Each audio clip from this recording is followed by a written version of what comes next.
The long-awaited day had finally arrived. Kama stood in front of Miss Tam's gate, taking in every detail with wide eyes. At last she was going to see the mansion her mother, Uchi had spoken about so many times, come her mother would often call her during their conversations. Do you know that the mansion has 5 living rooms, each one is uniquely designed? Now, standing there, CSI could hardly believe it. Their mother had never been allowed visitors.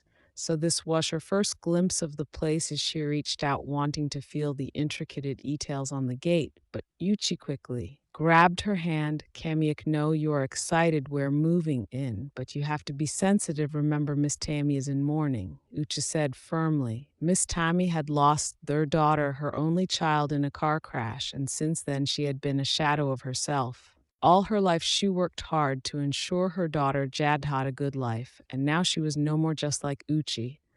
They were both single mothers who had successfully raised their children without the help of a husband. And it was these facts that made Tammy admire Uchi on top of that Uchi was trustworthy and hardworking, so she easily found her way into Tam's hearts. So when Jad passed away, she was the only one amongst the household staff who Tammy would even let her come close to or even speak to her. One of the nights when Tammy woke up really sad, she wanted to speak to just one person. Uchi, but Uchi was not living stuff like some of the others, so the next morning when Uchi resumed her duty, Tammy said to her, "Please move in with me." In need you all her life, Tammy had never really made close friends. Herb Business and Judy were here everything. Uchi was sympathetic when she heard Tam's offers. She too had considered how much of a difference it would make if was leaving with Tammy, but she could not leave her daughter alone at home. Tammy, I would love to, but you know, I have a teenage daughter. I can't leave her by herself. Uchi responded, my friend, Tammy said, holding Uchi's hands. I have many rooms in this house. Your daughter is welcome to stay in any of them. I just want you to be here with me.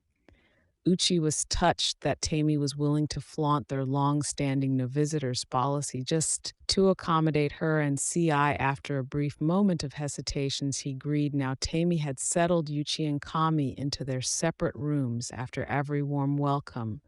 She would not even let them stay in the staff quarters or share a room. They were going to leave with her on the same floor where her room was situated. Kami could not believe her new life. She ran around her new room when she was finally alone. It was so spacious. The room,